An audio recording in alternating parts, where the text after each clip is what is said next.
Someone fix the clock, can you give that to Yeah, to my satisfaction.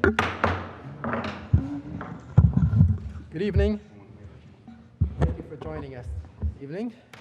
In compliance with the Open Public Meetings Act of New Jersey, adequate notice of this meeting was provided on January 5th, 2021 by sending written notice and electronic notice to the Courier News and the Star Ledger, posting on the website and the bulletin board in the municipal building, and filing with the township clerk. A subsequent notice with live stream information was provided on June 28th, 2021. Anyone wishing to live stream this meeting may do so by going to the website webinar.ringcentral.com/J/1488951552 or telephone via US at 1-312-263-0281. The webinar ID number is 148-895-1552. I wonder if in the future we could use like a bit.ly shortener for that webinar link. tiny URL. Right? All right, roll call, please. Councilman Kirsch? Here. Councilman Cadilla? Here. Councilman Nogales? Here. Councilman Ray? Good evening here. President Pedrosa? Here, thank you. If you're able to stand, would you please do so and join us for the Pledge of Allegiance? I pledge allegiance to the flag of the United States of America and to the republic for which it stands, one nation, under God, indivisible, with liberty and justice for all. Thank you. Moving on, we have some minutes for consideration this evening. We have June 21st, 2021. Any additional comments? If not, is there a motion? I'll move them. Okay, is there a second? I'll make the second. Thank you, sir. All in favor? Aye. Aye. Opposed? Hearing none, the minutes are unanimously approved. Moving on to Township Council reports. Councilman Kirsch. Thank you. A few items tonight. I had the pleasure of attending the July 4th celebration at the Middlebrook encampment. For my money, that is our richest embodiment of Bridgewater's history. The belief that the first flag of the United States of America was raised at that site. A flag believed to not be the Betsy Ross flag, but interestingly enough, the Hopkinson flag, a similar design, but instead of the stars being in a circle, they're arrayed in rows. And for that reason, a Hopkinson flag flies from one July 4th until the next, when it is retired and a new one is raised, and that's exactly what happened for, I believe, the 127th time as an actual ceremony this past Sunday. I know Mayor Mensch was there, Councilman Ring was there, and we had a number of members of the community as well. Last night, I attended the Somerset County Governing Officials meeting, which was a joint meeting with Warren and Hunterdon counties, held over at RVCC. The featured speakers were Lisa Hibbs from the Commercial Utilities Consultants and Vicki Malloy, Concord Energy Corporation, discussing energy supply aggregation. I found it to be an interesting conversation, and there's certainly potential for consideration of this notion moving forward. The zoning board met in this room for the first time live 2 evenings ago. The planning board has been canceled for the next upcoming meeting. And Linda, I should have discussed this with you ahead of time, but I think we can now publicly state that Bridgewater's municipal complex will be one of, I believe, 6 locations for early voting. So plans continue to execute there. And that will, I believe, be a great resource for Bridgewater residents as well as some of our neighboring communities to be able to come for approximately a 10-day period before the election at their leisure and vote. Certainly, I know everyone on this dais encourages everyone who's registered to vote to do so. And if this is a way that more people are involved and engaged in our democracy, it's a good thing. And that is extent of my reports tonight. Thank you, sir. Councilman Ring. All right, thank you. I'm going to repeat a couple of Councilman Kirsch's comments. As he mentioned, did attend the July 4th celebration at Middlebrook. I would agree that it is probably one of our best hidden gems out there. It is through a special act of Congress that flag can fly there 24 hours a day, 7 days a year, with the understanding that the Declaration of Independence is read each year. If you've never participated in it, highly recommend you do. It's held rain or shine in order to meet the requirements of reading the Declaration of Independence. And then I also attended last night the joint Somerset, Hunterdon, and Warren County Governing Officials Association meeting at RVCC. As Councilman Kirsch mentioned, CUC spoke about energy aggregation. And that is my report. Thank you. Councilman Orgalis. Thank you. I won't repeat any of the 4th of July ones. I'll simply say happy birthday to us. Attended several finance meetings dealing with the refinancing of bonds and notes, which we will deal with in 11B on the agenda tonight. The road work on Eisenhower Lane, which must be completed before school starts in September, has been done with sidewalk curving and sewer inlet work beginning from under Top Line Construction's Aegis, and they are doing a great job. That is my report. Thank you.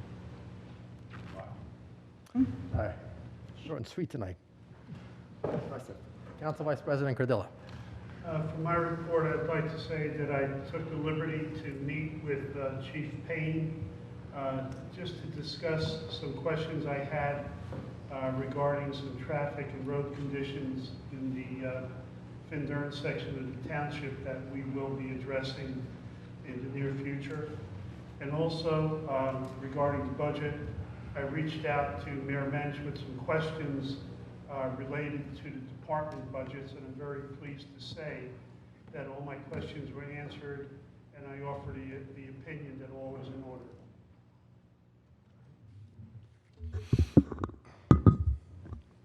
That's it. Yes. Thank you, sir.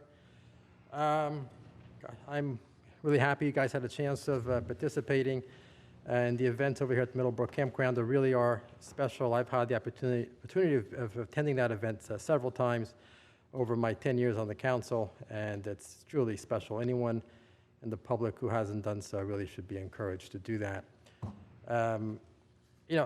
Not only does the flag fly there 24 hours a day by order of Congress, but it's the first time the United States flag was unfurled. It's kind of special. Congress adopted our national flag on June 14th of 1777, and that was the first place that the flag was unfurled. So think about that. That was right here in Bridgewater Township, so that's really special. I did had an animal shelter meeting, and the Budget Finance Committee did meet with the administration to discuss item, I think it's 12B on the resolution, the 11B, the resolution for the bond. And I attended the Bridgewater Raritan Regional High School graduation. My oldest daughter, Sophia, graduated from high school.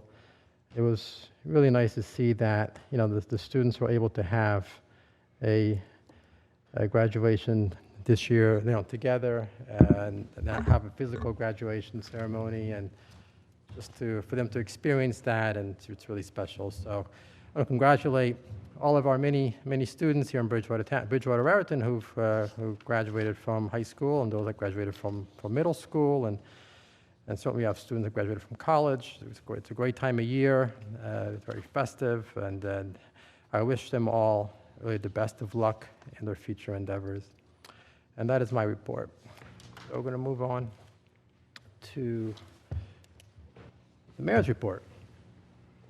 Mr. Pappas. Mayor is not here, but just one comment that I know that he would have made if he were present. The council will consider a resolution tonight for the pavement preservation program. As you all know, that when you approved the road program for 2021, preservation of existing roads that would not necessitate major reconstruction is part of the program. The entity that we are proposing to you to approve is under a state contract, so the normal bidding process was not required. It's a very cost-effective and program, and the particular contractor that's proposed is someone that our township engineer has had a lot of experience with. I think this company may have even done work here previously, but we're very pleased to present this to the council for your consideration. Thank you, sir. All right, moving on to item number 7, we have budget, I guess, public hearing and final action on 7A, which is an ordinance to exceed the municipal budget appropriation limits and to establish a cap bank for the 2021 calendar year, provided by New Jersey Statute 40A:4-45.14. Is there a motion to open this for public comment? Thank you, sir. Second. Great. All in favor? Aye. Any opposed? Hearing none. Anyone in the public wishing to address this council on item 7A should do so. Do note that we are going to open the meeting again in item number 8 when the public would be then invited to speak on any other matter besides this particular ordinance. Anyone wishing to address the council on ordinance 7A? All right, I don't see anyone moving forward, so is there a Motion to motion? close Is that also a motion for final action? and final action. Second. Second, okay, roll call, please. Councilman Kirsch? Yes. Councilman Cadilla? Yes. Councilman Orgala? Yes. Councilman Ray? Yes. President Joseph? Yes. And just for the public that are here, the council did discuss this matter during its introduction at the last meeting. Item number 8 is meeting open to the public. Is there a motion to open the meeting to the public? So moved. Second. All right, all in favor? Aye. Any opposed? Hearing none. Members of the public wishing to address the council on any matter will be allowed 2 minutes to speak unless there are unusual circumstances. Does anyone wish to address this governing body?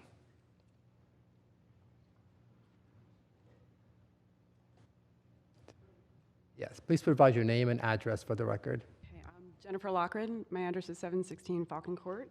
Welcome. I took notes because I don't speak well on the fly. I'd like to thank you guys on behalf of my neighborhood and the 80 families that live in the Falcon Court, Red Lion, St. George's neighborhood for approving to have the roads repaved. I grew up on that in that area, and I have distinct memories of not being able to, skateboard. Can you speak a little louder? Oh, sorry. I was thanking you for approving to have our roads repaved in our neighborhood. That's something you want to hear. And I grew up on that street, so I have distinct memories of not being able to skateboard or rollerblade or even run, really. We have about 80 families that live there, and my kids won't have to have those memories, and the kids that live in those houses don't have to have those memories. But I also wanted to acknowledge the town workers that have come out. They've been really professional, very courteous, but also I think his name is Mark, and if I got it wrong, I'm so sorry, but him and his team ran a camera through the sewers, and all the kids were really curious what they were doing, and they took the time to show all of the neighborhood kids the sewers and the camera on the wheels and stuff. So I just wanted to acknowledge them too. Thank you. Thank you.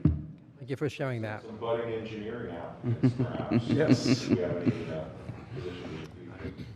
Anyone else? Okay. Oh, Oh, we got somebody. John's coming.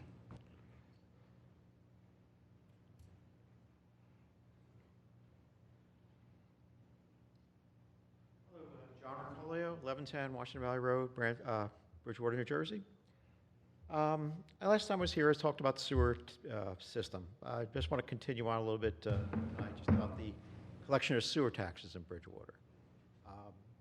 I ran for town council 2 years ago, and I talked to many people, and the overwhelming response from people who lived in apartment buildings was, why do they pay the same sewer tax that people who have bigger houses pay? I mean, everybody in this town, the residential units, almost 16,000, pay the 1 unit price of $3.99. I had several people one that comes to mind is a police officer in Warren. She was in a one-bedroom apartment. She says, I come from work and I gotta pay the same sewer tax that somebody pays for a big house in the Somerset Hills. So I'm just gonna ask the question, why can't we do something about the sewer tax in terms of making it more fair for people who only live in 1 or 2 bedroom apartments? I don't think the Somerset Hills are. Surrounding towns mostly have metered flow, but in Branchburg, I think they do it by bedrooms, and I think you may want to look at that. No. Somerset Hills are not in Bridgewater. Excuse me? The Somerset Hills are not in Bridgewater. Somerset Hill comprises everything north of the Watchungs. Somerset Hills is a generic area.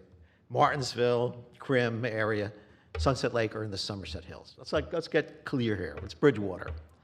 Okay. But can you look at the sewer tax, the way they're collected, and see if you can modify them to, give some benefit to people in apartment buildings that pay the same unit price? If you hired a home contractor to do work on your home and you pay the one fee, would you be upset if you had to pay the same price for a small house as a large house? Please finish. Excuse me? No, there is a response after you're done. The administrator will talk about it. Okay, Thank you. thank you. Have a good night. Mr. President? Wait, let's see if anybody else wants Oh, to. Does anybody else wish to address this governing body? Going once, going twice. Is there a motion to Move to close? close public input. Is there a second? Second. All in favor? Aye. Any opposed? Hearing none. Council President, I believe the administration has comment. I'm aware of that. Just making sure. Thank you. Mr. Pappas, go ahead. Thank you. The council knows that a number of months ago, the council commissioned and engaged an engineering firm, Raftalis, to conduct an analysis of the sewer utility fee structure, look at any number of scenarios, and that has been being reviewed by our engineering staff, and at some point we will present that to the council. Municipalities handle this differently. Mr. Colio mentioned Branchburg. I live in Branchburg, and it's a flat fee and considerably more than Bridgewater's. It's not based upon sewer for residential, but some towns go with a flat fee, some towns go with a usage-based or some combination, but we will, I'm sure at some point, present some options to the council for their consideration. Okay, great. Thank you, sir. Moving on to item number 9. Well, we don't have any public hearings and final actions tonight. So item number 10, introduction of ordinance 10A, an ordinance amending chapter 217 entitled Ambulances to modify the terminology used to describe the ambulance service and to modify the penalties for violation. Do you want to? Sure. Yeah, Councilman Ring. So, thank you, Council President. So this ordinance actually was first put on the books back in 2003, and I may have been on the other side of the dais and had something to do with it back then. But Bridgewater Township is the home to about a dozen nursing homes and long-term care facilities. And over the years, there's challenges with the nature of the population of those facilities where some of them are bedridden and they can't get in a vehicle. And what has happened over the years is these facilities would call 911 for an ambulance to send a patient for a routine medical test because they had no other way to get there. It puts a burden on our volunteer squads, and it also, while they're doing that, they're not available for true emergencies. This ordinance does not prevent the long-term care facilities or nursing homes calling for a life-threatening emergency. It just prevents them from calling for non-emergency situations, requires them to make arrangements for alternative transportation. Over the years, as I said, it's from 2003, it hasn't been touched. At the time this was done, I don't believe the township had the Somerset Ambulance Shared Services Agreement in place to back up our daytime squads. There's a loophole in the ordinance as it relates to those ambulances. And also the penalties in the current ordinance provide for up to $1,500. There's been some violations, the same facility repeatedly. Last year, for 2 violations combined, was fined $125, far cheaper than the cost of one private ambulance ride. So looking to adjust that, not to generate revenue, but to drive compliance and to close the loophole with the contracted daytime ambulance service the town has as a backup. So with that, I'll move to introduce 10A. Thank you, sir. Are there any questions or comments by the council? Need a second? I'll be happy to second that. And I'm sorry, let me just, Yeah, no one had a chance to really. okay, apologize. Prior to this being introduced, Councilman Cardillo and I met with all of the rescue squads in Bridgewater, shared this with them for review and input. We may have some further changes down the road, but this is based upon meetings with them. Okay, great. So we have a first motion by Councilman Ring and a second by Councilman Norgalis. Is there any discussion, questions, or any comments? If not, Just want to compliment Yep. Councilman Ring, particularly for taking the lead on this, and I think probably ready to proceed. okay, great. A roll call, please. Councilman Kerr? Yes. Councilman Cardillo? Yes. Councilman Nogales? Yes. Councilman Ring? Yes. President Joseph? Yes.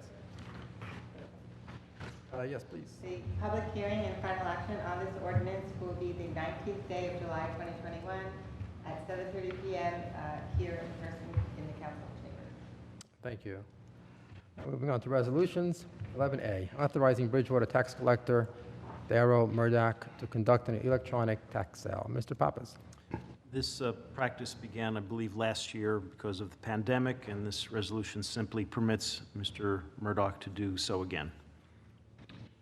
Okay, I'll move 11A. I'll second it. great. Roll call, please. Councilman Kerr? Yes. Councilman Cardillo?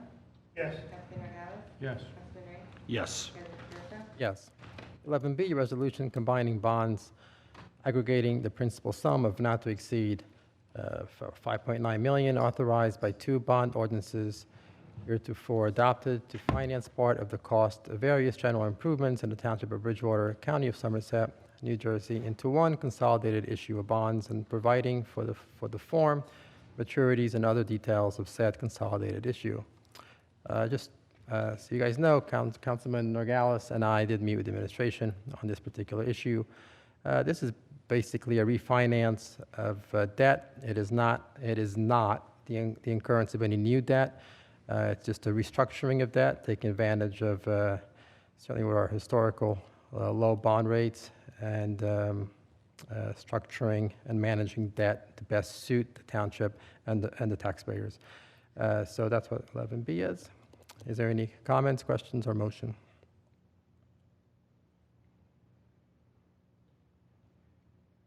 I have no questions, but I'm willing to make the motion.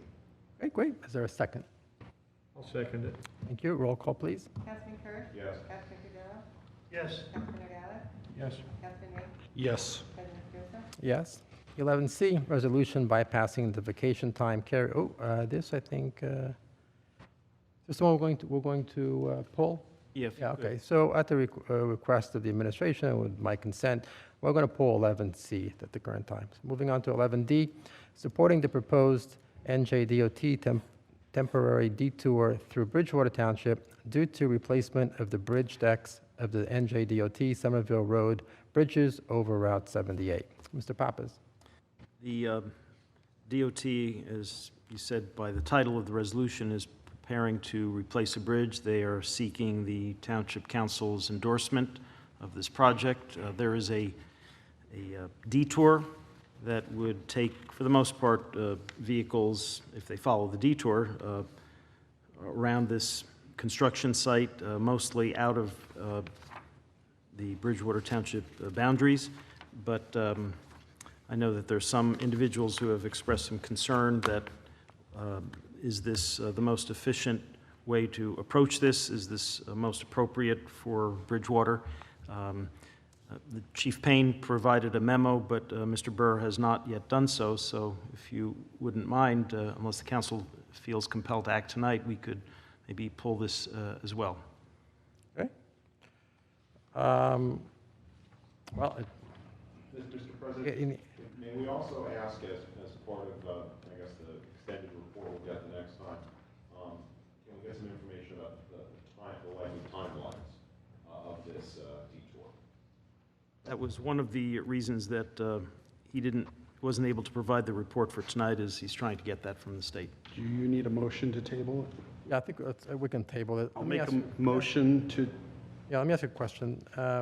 what happens if we don't adopt the resolution? Do they still move forward, right? Correct. So why do we even need to adopt a resolution? It's a courtesy. Frankly, I And then think, I have a question that you can follow up on. Many times on these highways, they'll close off certain lanes and the highway will stay open and they'll do repairs around it and they'll work overnight or whatever. Why can't they, I want to know why they can't do that here, why they need to have the detour. This isn't for the This is a highway. bridge This is a replacement. bridge, this is So the the whole Somerville bridge Road goes down. bridge that goes over 78. Yeah. First thing you do is take out the bridge and then start, so. Well, they're going to do that. They're going to take out the bridge. I don't know. Yeah, it's a bridge replacement. It has to be replaced in one piece. These are engineering questions I just don't have the answer for. I did convey that question to Mr. Burr, and he was going to make that inquiry. I'm just not. Motion to table 11D. Yeah. Is there a second? I'll second. Okay, roll call and motion to table. Councilman Burr? Yes. Councilman Cadilla? Yes. Councilman Nogales? Yes. Councilman Ring? Yes. President Joseph? Yes. 11E, requesting permission for the dedication by writer for Bridgewater National Fitness Court Trust Fund required by NJ Statute 40A:4-39B. Mr. Pappas. The council at a previous meeting adopted a resolution for this purpose. We came to learn later that the Department of Community Affairs required a different form, different verbiage within the resolution. So they returned the resolution that you had adopted, and Mrs. Madrid, and I think with Mr. Corsini's office, presenting this. I don't know if Mr. Corsini can add to anything that I've said, but it doesn't change the intent. It's just the form that they require. Christine carried most of the water on this, and I think she did an excellent job.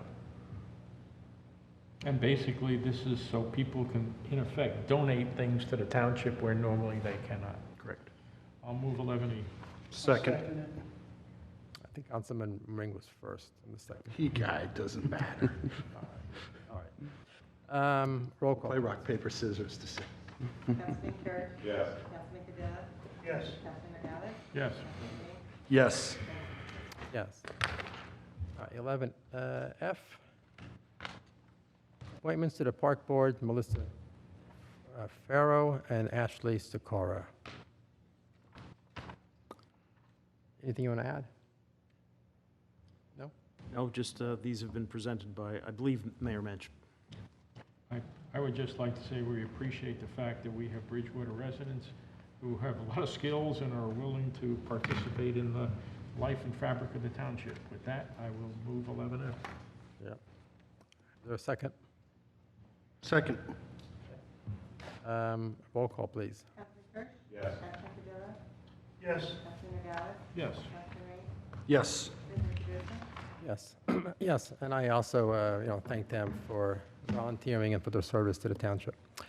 11G, authorizing a contract award to a state contract vendor, Asphalt Paving Systems, Inc. of Hamilton, New Jersey, for the 2021 pavement preservation program in the amount not to exceed $394,858, funded through the 2021 capital fund. Mr. Pappas? Thank you, Mr. President. There are approximately 16 roads that are proposed to be treated in this manner. Again, this is meant to extend the life of roads that had previously either been constructed or reconstructed.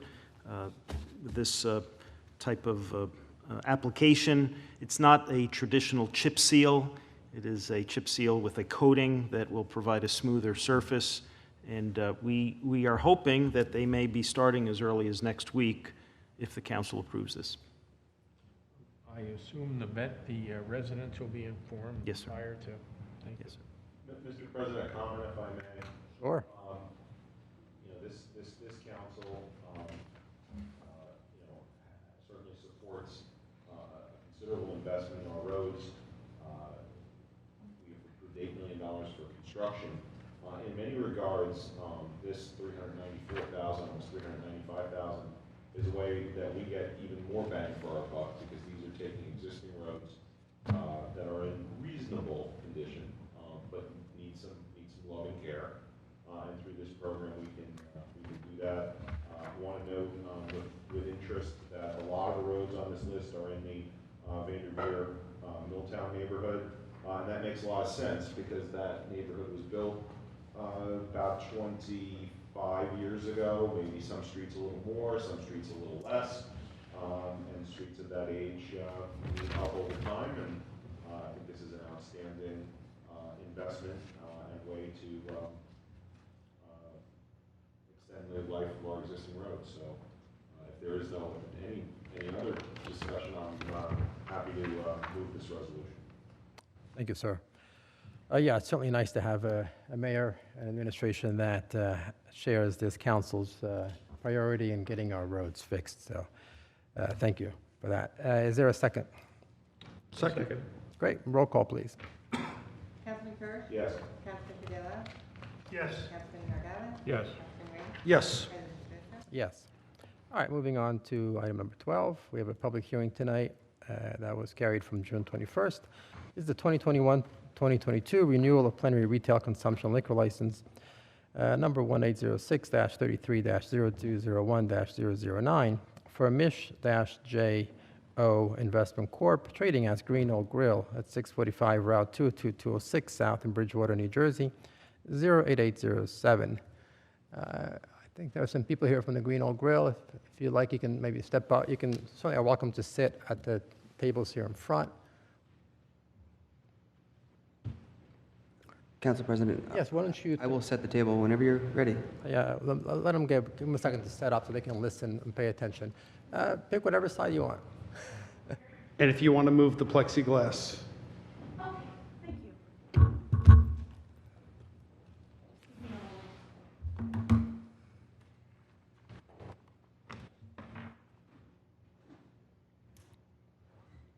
Mr. President, while they're doing that, if I could just make elaborate on the administration's plan to notify the residents for the road resurfacing or microsurfacing. Since they were able to change their schedule, again, assuming that the council approved this, Mr. Burr was able to get them to begin the process probably next week, but the first stages will be them coming with an application to fill in cracks. So that will be a rather precise process, and after some period of time, they will then come back and begin to apply stone and then the microsurfacing. So I don't think that we're going to be able to have the notification completed household by household by early or middle of next week before they begin this crack sealing, but certainly within, probably by sometime next week, before they begin the process where they'd actually ask people to remove their vehicles from the road. We certainly will ensure that they'll be notified prior to that taking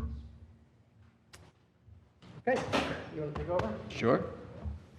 So, Council President, Councilman, you guys have been presented with a resolution which represents the synthesis of the comments provided to my office by the police department and each of you individually. This is the resolution that is proposed for your consideration tonight. Ms. Barada, counsel for Green Oak Grill, is here, as well as her client. This is the public hearing. I encourage interaction between the council and the Green Oak Grill to discuss the terms herein in as much depth as they see fit. I would just note that upon review, there are just two very minor changes, and this will be as amended, clerk. And they're very minor. There's really grammar. In the fourth sentence of number 1 in the substantive part of the resolution, you'll see that there's just a very minor grammatical error. There's a followed by and should be struck. And in the section 8, after consultation with the Green Oak Grill, they rightly suggest the language 21 and over should be added. Clerk, you can note those, but I will mark this up for you, and I assume that there may or may not be other changes to this, and I will add those in my changes, but we should just note them. Whatever we do move needs to be as amended. Council President, that's all yours. Has this resolution been provided to the? Sure. The Green Hill Girl is provided. I had a long discussion with Ms. Barata yesterday, at which point I indicated to her that she'd raised me various points. I indicated that the points are well taken, and the forum to discuss those points further is right here before you guys. Certainly, I mean, they're here to speak for themselves, but Sure. do you have understanding if there's consensus for the resolution or there's not? I don't believe so. I think there are some various terms along the way that are where I think that there will be some benign discussion, and I think there'll be significant and perhaps difficult discussion about the final term 14. Council, what is your name? My name is Lisa Barata. I'm attorney for the Green Girl. I'm counsel at Dees, Shinnick, and Tomasi, firm in West Orange. Thank you for that. Why don't you provide for us, I guess, your perspective on this matter, and also what's your position on the terms of the resolution? Sure, thank you. My client, Green Girl, is a long-standing business here in Bridgewater. They met the statutory requirements for renewal for the 21-22 license term.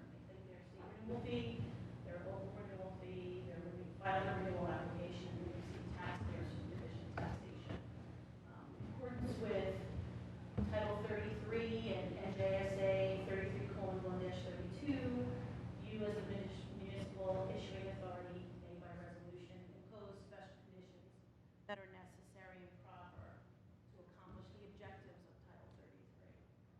I reviewed the 15 proposed special conditions, which I received on Tuesday from Mr. Corsini. Mr. Corsini and I had a discussion yesterday about my client's concerns regarding some of the conditions, and he advised that we bring them before you, here before the council tonight. There are questions my client has about why these conditions are imposed, what you're seeking to accomplish, what you're seeking to do, and my client would like to be heard with regard to some of the concerns that they have that some of these conditions are not business friendly, impossible, or impractical to Ms. Barato, I've been informed by our audio video specialist that your sound's coming in low, so you might want, Okay, everyone can hear you, and especially the Sure. people listening by, absolutely. Mr. President, while we have a break, if I may, as I'm looking at this, I think on the very last page, we need to modify number 12 to number 15. Correct. Oh, So just as we're going through this, as council's talking about the different items, want to make sure we don't confuse those. Yes, the last, why don't you there's a, I'll fix that one for you as well, Linda. Why don't you outline for me, just by looking down the resolution by number, obviously except for 12 being 15 at the bottom, but tell me which ones you have an issue with that you, I guess, don't concur with. Tell me the numbers first. sure. Special condition 1, there are some requests from my client for an amendment or clarification. Do you want to talk about that now, Why don't you outline Council first- President? Outline first for me all the. Sure. There's a part of condition 1 contains a carryover condition from the prior license term. That's not really what my client has questions about. It's more regarding the paragraph regarding the incident and definition of an incident. What this condition is discussing is that there is an incident report due monthly by the 15th of the following month, which will detail incidents that occur on the licensed premises, and will detail the security guard's name, the hours they worked, among other things, and then discuss the incidents regarding an ejection of a patron or the removal of a trespasser or any type of incident, the way I read this. My client has shared with me that during the operation of their business, there are lots of incidents that are police calls in theory, but they're not really police matters. Somebody trips and falls, somebody chokes, there's a medical incident. We seek clarification of that language to determine whether or not we are required to put those in the incident report. Just give me like the bullet point, and then we'll come back to all of them. Sure. Okay. Condition 2, discusses times regarding live music outdoors. My client is asking for some modifications to the hours and the months of the restriction, and ask that those be changed. Condition 3, my client agrees to. Condition 4, that condition is asking that my client report hourly occupancy by the hour, both inside and outside the licensed premises. We would ask that that condition be removed from the resolution or amended to allow my client to report occupancy on an evening basis. So on this evening or this day, we had this many customers, and not an hour by hour. That's impractical and almost impossible. Conditions 5 and 6, client agrees to and approves, has no concerns regarding those. They've complied with those in the past. Condition 7, there's a requirement that there only be 150 patrons outside after 1 a.m. My client would like some discussion on that and possibly an amendment to allow them to have their, continue to have their occupancy as permitted under their occupancy restrictions outside. Condition number 8, I believe Mr. Corsini has already addressed our concerns regarding wristbands for only patrons that are over 21. That's okay? Yes, I we agree think with that. That's very well said. That's language that should be in there. I'm sorry, I Mr. think you're right. Okay. Yeah, well, just for some background, my client uses wristbands to identify patrons that are over 21. So requiring all patrons to have a wristband will limit their ability to. Just to get the council some background on this, this was a much changed provision. It used to have to do with some valet requirements, which we discussed last time, and those requirements are just obsolete. I do agree with the Green Hill Grill on that. I think the chief, well, certainly Detective Dunlap does. So that just leaves the wristband issue, which if they're going to continue to use them, I think that the clarifying language has to be there for them. Yes, my client currently does use wristbands to identify patrons that are over 21. Yeah, So- that is a different sort of provision than it once was, but I recommend it the way the Green Hill Grill and I have discussed, and we have discussed. Correct. Condition number 9, we recommend that condition be removed. My client has increased the height of their fence, planted large trees many, many years ago. By imposing this condition annually, you would be requiring them to add 2 feet of fence every year. So we would ask that this condition be removed from the resolution. Condition 10. Condition 10 discusses the outdoor closure, the patio closure from starting at 6 p.m. between October 30th and March 31st. And my client asks that this condition be amended to allow them to have people sit outside, especially during the times of COVID, and allow patrons to sit outside to eat with a patio heater, or if there's a particularly warm day, so that the patrons can enjoy food outside, in line with the COVID concerns that a lot of patrons have. Condition 11, I don't see any basis for this. My understanding is noise has not been an issue at this licensed premises in many, many years. There haven't been any complaints by neighbors. I would ask that that condition be removed. Condition 12, regarding tips or similar certification. My client has trained their staff, and they continue to train their staff. We're actually in the process of scheduling another training. But we ask, instead of 30 days to train a new employee, to expand that to 90 days. Most employees have a 90-day period during which they're trained as a hostess, a server, and then potentially a bartender. We'd like the time to make sure that this employee is going to stay with us and have 90 days to train our new employees. But like I said, we're already in the process of getting new training for our employees.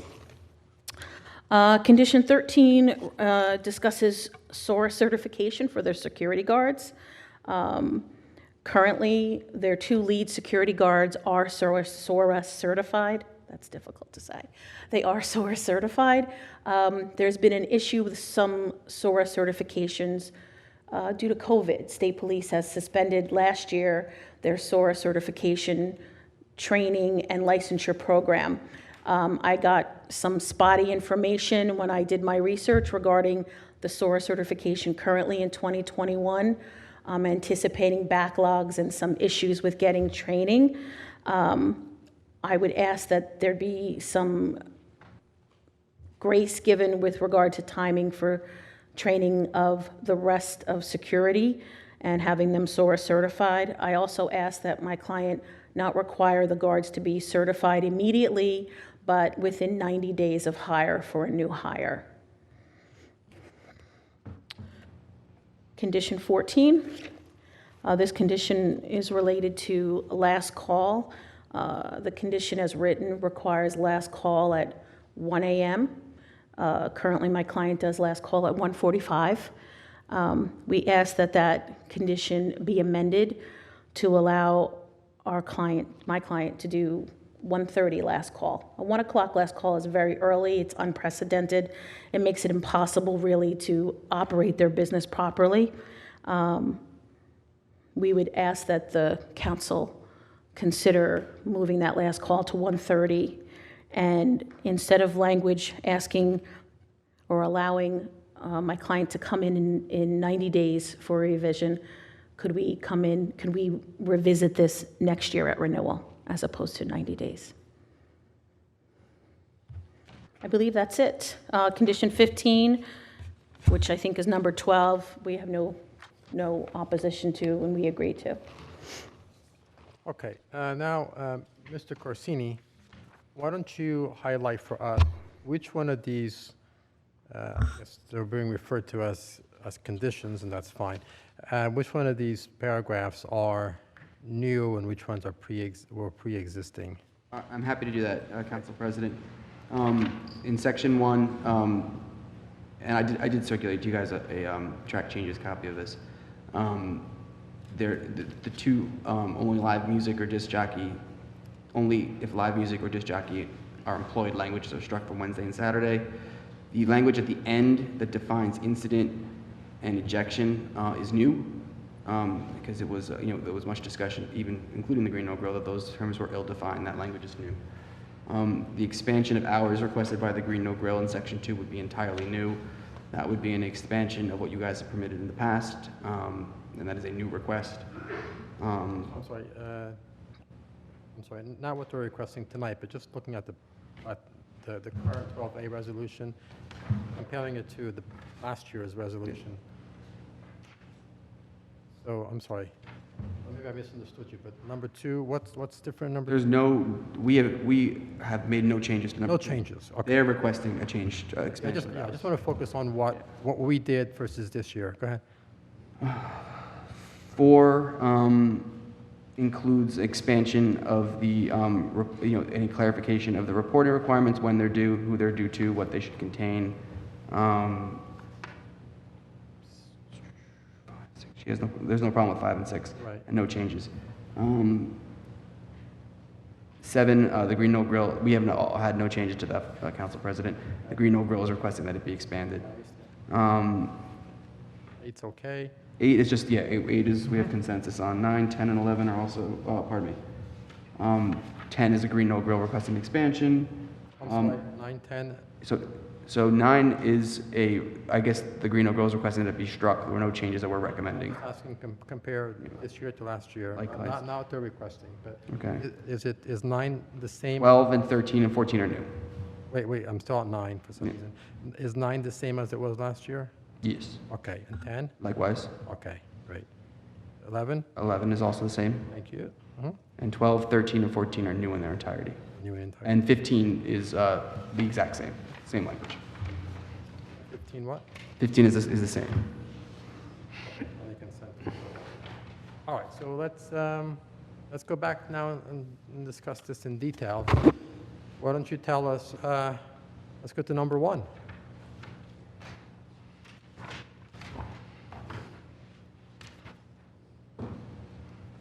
Ms. Ferrato? Yeah, why don't you go back to number 1 now? And I think your client was looking for some clarification on these definitions. Yeah, we're really focusing on the new part of the condition, which discusses the incident reports and what qualifies as an incident, and exactly what the board is looking for compliance. My client is a longstanding member of the community and wants to be a good member of the community that is responsive to the board's needs. So if we can narrow down or clarify what an incident is, then, that would only help us moving forward. Why don't you tell us, based on the proposed language, what do you find that's ambiguous or perhaps you don't understand? So Mr. Corsini could address that and maybe clarify it. Why don't you explain to us what you think is... Our concern lies with how incident is defined. It's defined in the resolution as any course of conduct on the part of either a security guard and the employee of the licensee or any agent thereof that leads to the ejection of the premises, from the premises, a patron of the licensee or a trespasser or invitee onto the licensee's premises. So for example, if someone shows a fake ID and they take that fake ID and decline entry, is that an incident? Actually, I think Council President Ring has something on this. Councilman. Keith, I don't know why I do that. It's wishful thinking on my part. Okay. I'm sorry. I apologize. You're going with TIPS, is that what I heard? The TIPS training? You're going to do TIPS? Yes, which is very similar to Okay. TIPS. So I apologize, I'm They're all not the familiar with TAMS, but, Very similar to TIPS. Okay. like Coke and Pepsi. so I've been in the hospitality industry for a number of years, so Great. familiar with TIPS. But in the TIPS program, they actually, in their part of their training that they do around incidents, they define it as an ID confiscation, a refusal of sales or service, Right. police contacted. I know that's something you had a question about, no, at least for myself. Police contacted. If you call an ambulance, yes, the police will show up, but you didn't call the police, you called for EMS. If you're calling for a police officer to respond, just a police officer, that would be a police response. Or if you have a situation where you have somebody who has a car there and you need to arrange transportation home for them, or you ask them to leave the premises. Okay. That's the TIPS definition of an incident. I don't know if that helps and would have to be wordsmithed by council, but. So I think what I've written here, in consultation with the parties, in consultation with the chief, speaks for itself. I'll make any changes you guys want. I think that the definition is fine as is, but whatever you guys want is fine. I'll make whatever changes you guys want. I think it's fine, too. Can I just ask for a clarification? So you're defining an incident as an ID confiscation, a refusal of service, or police contact? Or removal from the premises of a guest, or not allowing a guest to drive home and having to arrange transportation. Not talking about somebody that comes in an Uber or Lyft and leaves in an Uber or Lyft, but you got somebody who you stopped from driving drunk. Yeah, I think that having defined also ejection, those incidents are covered in the definition of ejection. Okay. I did think that this was quite ill-defined in the first resolution, so I spent a great deal of time on this. That being said, I have no issue with the council expanding or contracting the definition as it sees fit. I just came up with one I thought was in the nature of what we had discussed and what I had discussed with Detective Dunlap and Chief Payne. I mean, does an ejection include the refusal to accept someone in because they presented a They could have shady, been. a shady license? they or could have been perhaps there. They don't, So- or they didn't present any license and they say, go away. Is So- that an incident? So I will read this. Ejection shall be defined herein as a departure of a patron, invitee, or trespasser from licensee's premise at the request of an agent of the licensee, wherein the ejected party would otherwise have remained on licensee's premises but for the licensee's intervention. I think that definition is one of the, Yeah, but very clear. I would think that it would be, I think it'd be appropriate to have an exclusion if they never even entered the premises.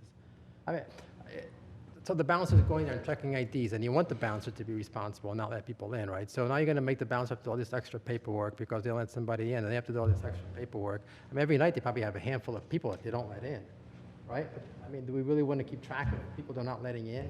Whatever the consensus of the governing body is, I'll make that change. Unless there was some type of like discrimination issue, which I don't think has been.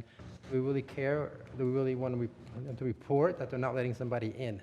Is that like the spirit of what we're trying to do? I don't know that that's necessarily the spirit. I use the definition from TIPS. I understand. And part of that alcohol training is, those are records that is recommended that they maintain for their own business purposes because they refuse somebody's service. They may come back at that individual. I don't know that we necessarily need to know that. Well, if a patron has entered and then they have to be expelled, I think that's a reasonable incident to track. But if someone is in line to get in, they never got in, and for whatever reason, they shouldn't be there, and the bouncer tells them, you can't come in, do you really, I mean, are we really, isn't that kind of a burden? I really don't care if an ID is rejected. It may be rejected in error, you know, there may be an out-of-state license, and the guy says, gee, I don't like this, I'm sorry, I can't look in. I don't really care. Once they get in, if they tried to do something, then that meets the criteria as far as I'm concerned to be listed. That's But kind of what I'm saying. exactly, if they don't get in, I don't care who they are. Right, if they don't get in, I mean, Yeah. you want them to kind of be Yeah. careful. So not- 16-year-old with somebody else's license can't go. So merely, I want a couple clarifying points. Merely reporting the incident doesn't levy any penalty on the Green Hill Grill. They merely have to report it. Burdensome for business. So I have no problem with that under the definition that Tim said for tips, and they're using TAMs, but that would be an incident. So I don't care. It makes no difference to But me. keep in mind, that is an incident for the purpose of their business records, because they're refusing somebody's service. You know, Ms. Barada at some point may find herself having to defend the action of refusing somebody's service. Well, I They mean- want those records. I don't care whether or not.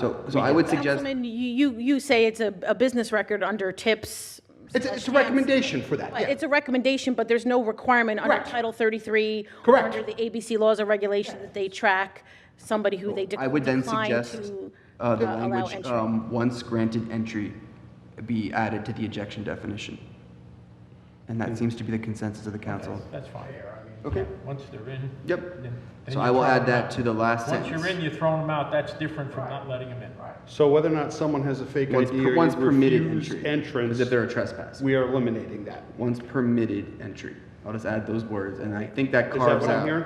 I don't know what the standard business practice is, right? Because I don't run That's a up to- bar yeah. or nightclub, but, Not yet. I mean, I remember when I was going to bars and nightclubs at a younger age, that many people were turned away, and I don't remember like them saying, oh, wait, let me go fill out some form because someone's getting turned away. I just don't remember ever seeing that be an issue. But I don't know, I mean, if the standard now is that this is what, bars are doing or being required to do, then it's a different ballgame, but I just think it's kind of, it's not really what we were trying to accomplish. I think by the that- spirit that- of our changes. That language, Council President, would get you there. Once permitted entry. That seems to be the consensus. Yeah. So I think we can move on. Okay, can I just raise one other concern? Sometimes people try to get in and they're ejected. They're caught trying to sneak in. Once they're in, I think now you have to go. But once they're permitted entry, I understand that. Yeah. But, Yeah. Once they're in, you gotta just, that becomes too milky. Now it's an ejection. Yeah, they would be a trespasser under the At current that point, definition. It doesn't, it levies no penalty on them, so it's fine. I mean, I'm just saying, I understand. Sure. I mean, at that point, Not penalized. you start kind of getting kind of this gray area of what is an ejection or not, and I mean, just screen them at the door.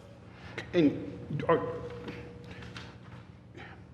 are we looking for details of each incident, or are we looking for trends? I.e., do we want a report for each one of these, or do we simply want to know the numbers on a monthly basis? Whatever the report requirement is, I don't know. It's in the resolution, right?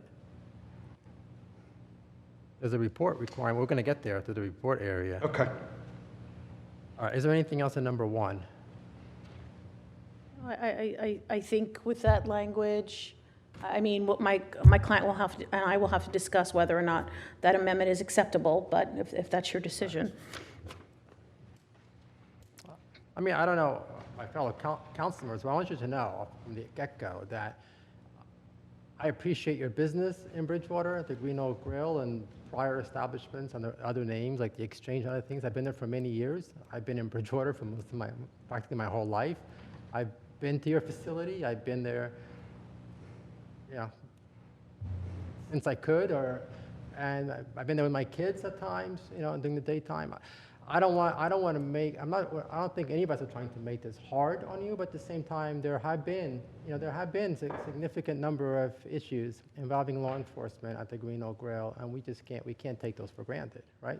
So, right, let's go number 2. What were your issues with number 2? Times?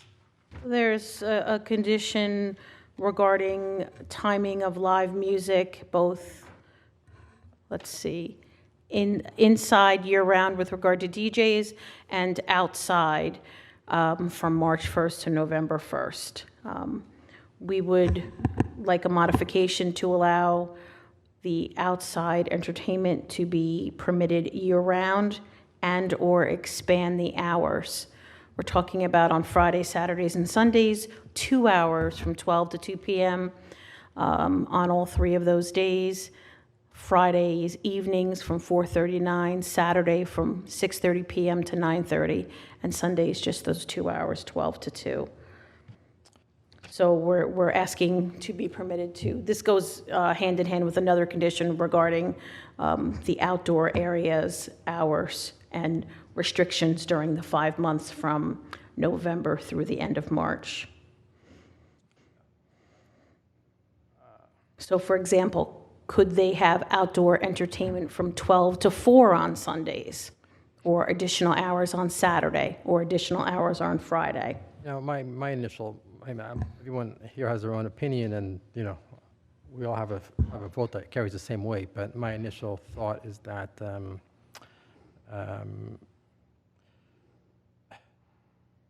if you guys had come here with a year that was fairly good without incidences, and I think this governing body is always open to flexibility, but I mean, the past year has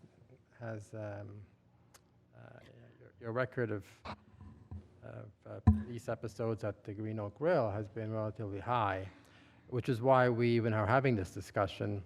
And so my thought would be that this is not the time to add additional times. But hopefully, I will certainly give you the incentive to have better control of what's going on there, so that maybe next year we can consider something like that. But that's how I feel. But I'll let everybody else certainly have their say. I have a question for my own. Sorry. I think Howard was going to say. I would offer that in the years that I've been on council, Green Oak Grill, we can hold it up as the worst offender of all of the food establishments we have in this town, by far. And the issue of the police reports, from my perspective, in sort of paralleling the president's comments, if you folks came back next year and you had a clean slate for all prior months, and then I would entertain relaxing. But at this point, what you're saying is, all right, we've had a problem, we've got lots of problems evidently, but we want more time to be able to do more things. And I personally could not support that. In fact, I'm not going to, if anything, I'd be looking at these and say, let's chop them down a little bit. But I'm not going to offer that. I'm going to say I will not support additional expansion of the hours because of the track record you folks have had over many months. In the past 16 months, the hospitality industry has really been, if not the most impacted industry due to COVID, one of the top 5. I can't And lay we had everything 5 on months COVID. where my client, Please, we can play the COVID card continuously and say we have to do this because everybody suffered under COVID. obviously. But that's not an excuse for bad behavior. For 5 months, they didn't serve from the bar. They were closed The for a scary large part is you were portion. closed for that part, And but look. I don't see police reports, I don't see testimony, I don't see, I haven't been made aware of any incidents. And when I say incidents, I mean serious incidents that would give rise to a disciplinary matter. And I'm struggling to understand the feelings that, and the concerns when there hasn't been a notice of charges or an incident, a serious incident in years. Would you consider a stabbing to be a serious? I don't know anything about that, and neither does my client. Was there an ABC issue with the license over the past year and a half? They have no notice of charges. They haven't been given a notice. Did the ABC suspend the license last year? No, they did not. ABC did not suspend the We license. received notification that the license was suspended last year from the state You received a notice of charges from an incident 6 years ago. with a 30-day suspension. That matter has not been resolved. Okay. That matter has not gone to trial. That is a notice of charges. So until that matter is resolved, and truthfully, the core of that matter is a criminal incident with regard to a security guard allegedly injuring a patron, and that security guard went to trial and was found not guilty after a criminal trial. So I'm not sure exactly what's being discussed here, but I'm not aware of it, and neither is my client. If you'd like to have discussions, we're willing to have discussions. We've offered to meet with members of council. We've met with the chief of police and the detective a couple of weeks ago, Mr. Corsini, Ms. Doyle, Mr. Pappas. We were in a room and we were there to discuss concerns, and no specific concerns were raised other than we have concerns. So if we don't have specifics and we don't have any suspensions or findings of violations, then I'm struggling with what standard are we being held to, and what are we responsible for if we have no suspensions? All right, well, I'm kind of struggling with something myself, which is really your lack of knowledge as to what goes on your client's facility, because a couple of reasons. Number one, we had this matter was on our agenda. I don't know how many weeks ago was it? 2 meetings ago. Meetings ago. We notified your client that we were going to have a hearing on the Green Oak Grill. We had the police department here, we had the chief, the detective. Who provided testimony. Who provided testimony, who provided the facts, who provided the history of incidences, the long history of, I don't cut you off, I ask for the same respect. Provided a long history of incidences that happened at the Green Oak Grill. And as you say, in a time period during COVID, where business has been weaker, where you have been closed for a while. And these are incidences where the police show up at your client's facility. And so how can your client not know that these things are happening? And if your client doesn't know, then it's even scarier because your client has an obligation to know when the police show up and something is going on there. So I'm not really very moved by your statement of this. I don't know what's been going on. I don't know why we're here. I'm just not touched by that. I don't find it to be very credible. I don't think how can you not know? Council President, just because a police officer shows up at a licensed premises, that doesn't necessarily mean a violation has occurred. So if somebody is removed from the bar because they're cursing on a Sunday afternoon and using inappropriate, racist, hateful language, and they get outside and they say, I'm going to call the police because you just removed me from the bar, that's not a chargeable incident. That's not a violation under Title 33. Right. I'm going to read this to you. I'm going to read this to you, the memo from the police from I haven't received a copy of a memo, and I object to the reading of something that I haven't. It was here on the record a couple weeks ago. You guys didn't show up. You chose not to show up. Well, I wasn't retained at that point, Council President. We're here now, and we've met with. Your client could have been here, and she could have retained you earlier. All right, so I'm going to read this for you because it's already part of the record. From the time period beginning of January 2020 to May 17th of 2021, the police department responded to 7 assaults, mostly involving security staff and patrons, being removed from the property, several resulting in minor injuries. 1 aggravated assault involving a fight in the parking lot that resulted in a stabbing. 3, verbal disputes between staff and patrons, again, usually involving the removal of a patron from the premise. 3, harassment/threat calls involving staff and patrons. 8, possible noise/violations of the COVID executive orders.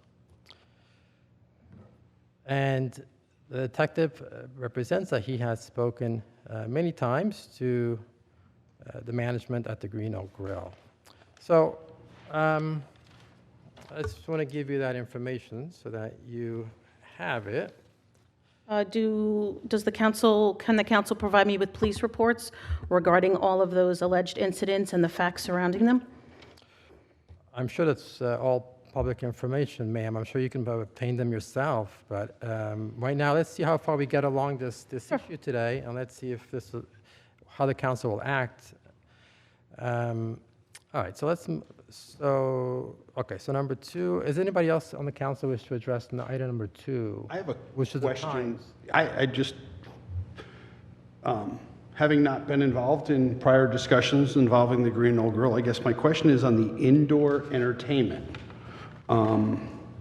There's a restriction that prohibits a DJ prior to 10 p.m. I just wasn't sure why a DJ can't perform at 9 but can perform at 10.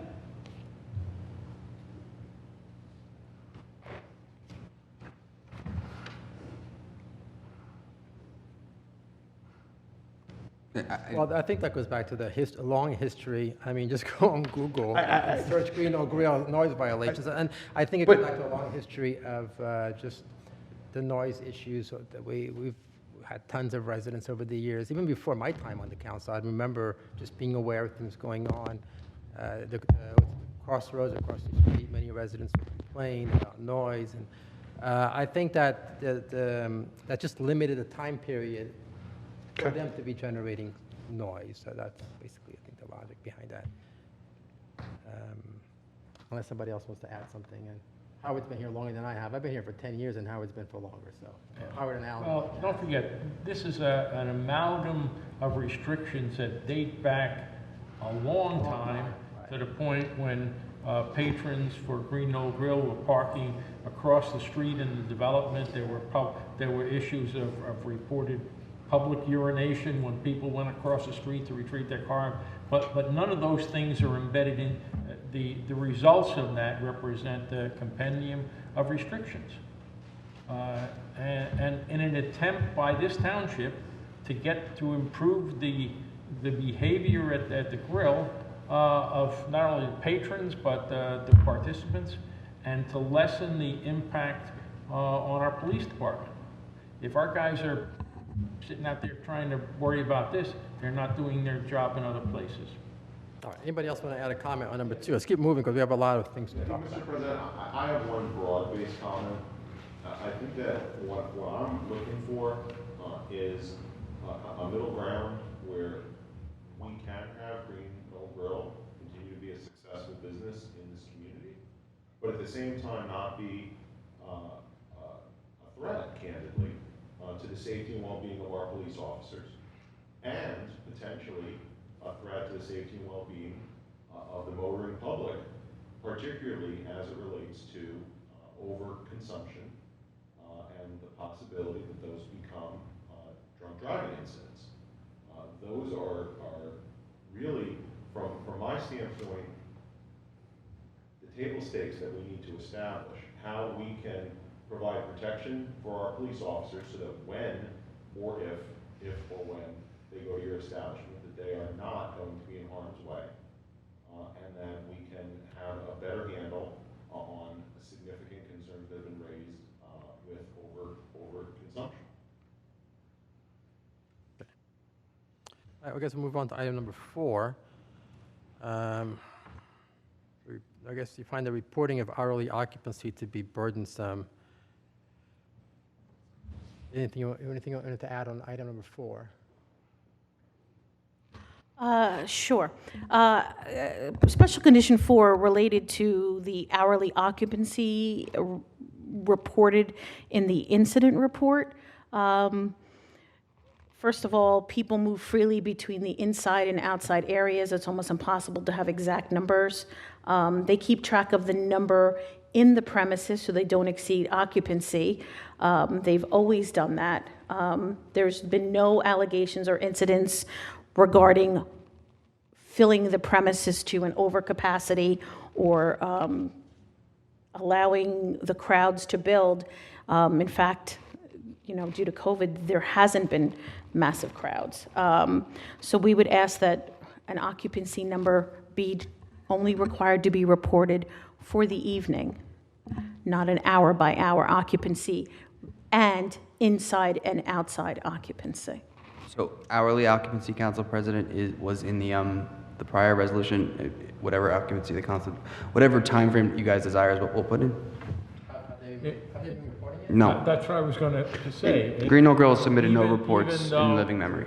I don't know if you're aware that the prior requirement was for a monthly report, and as far as we know, we've not been getting any reports. My client has advised me that they had been submitting reports for a while, and then for the last few years, they hadn't because they were told and advised by someone when they had dropped the reports off that they weren't required to do so anymore. The best I can piece together is that that is what's happened, and they were renewed subsequent to not submitting reports. I will tell you that we will submit reports going forward to the appropriate chief and municipal clerk, but they believe that they weren't required to do it anymore because they had been renewed without any question. But if the municipality and the Township of Bridgewater wants reports, they will get the report. What's the intent behind the hourly reports? Does anyone remember?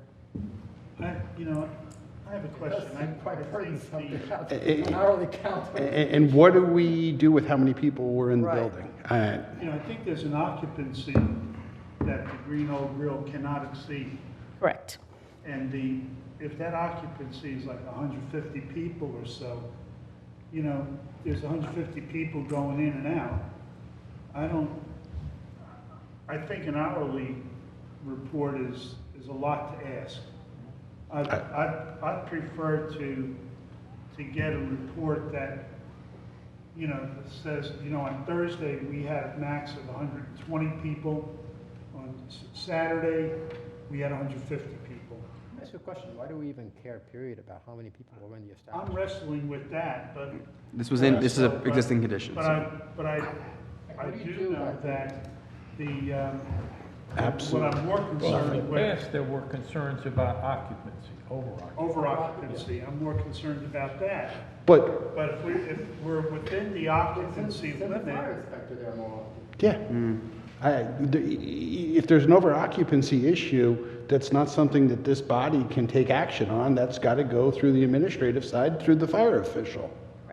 So, You have again, recourse for Councilman that. Green, I would say to you, looking at the document that we have, there are things that we discussed in the past correct. So, about the fire official, the health official, looking at going to the Green Oak Grill and doing decibel readings on noise.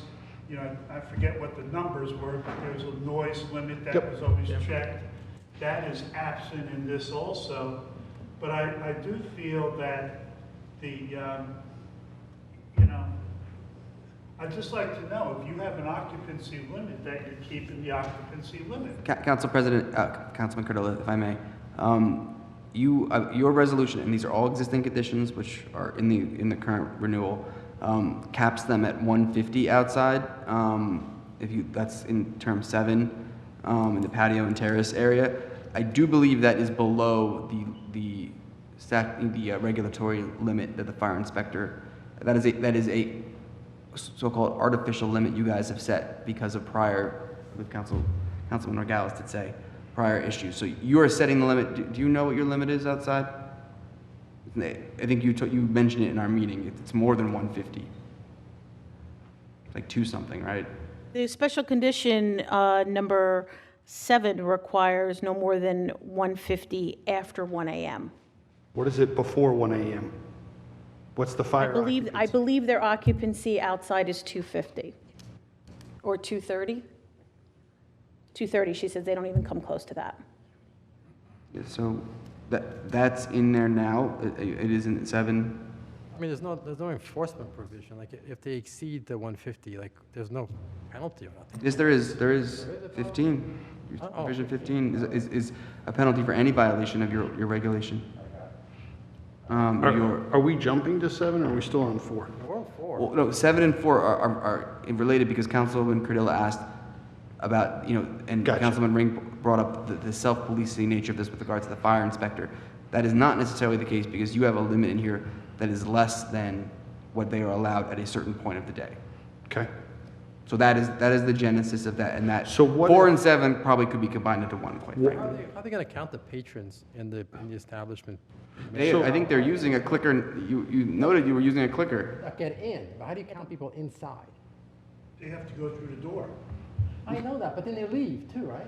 How Yeah, do you but- count the people inside? You can only access the patio from inside. Part of or- the No. responsibility is to count people coming in and then, keep track going out. So it's a tough task. So, Keep track going out too?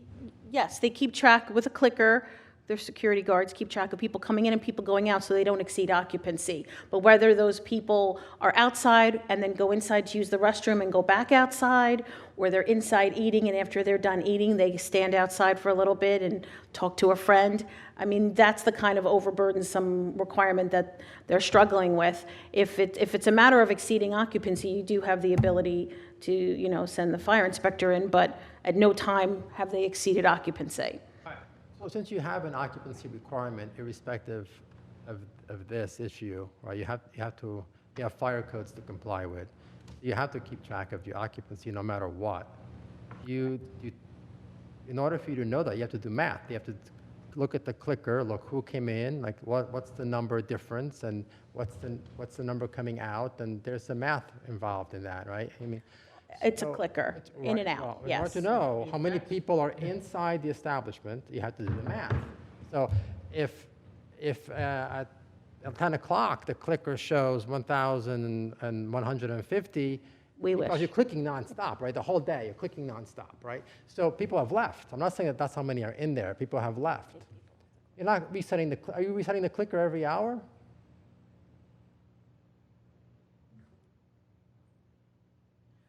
My client is just advising me that people line up, hopefully, outside. When they come through security, they're clicked in as being registered as coming in so they can keep track of their numbers, and they get a wristband if they're over 21. They haven't come close to these numbers in the last 16 months. However, they do make sure that they comply with this condition in the past, which was 150 people outside after 1 a.m., no more than that. Just give me 1 second. I want to get to just finalize my point. So people are coming in Correct. at whatever start time you start counting people, right? When do you start counting people? At about 8:30, 9 o'clock at night. 30, whatever. You start clicking 1, 1st, 2nd, 4th, 5th. By the time the night is over, that clicker has the number's a lot higher than you have inside the establishment, right? Because people are leaving. I think you're right. they're probably the numbered, My point is, He's also my client's telling me that when people leave, they are subtracted from.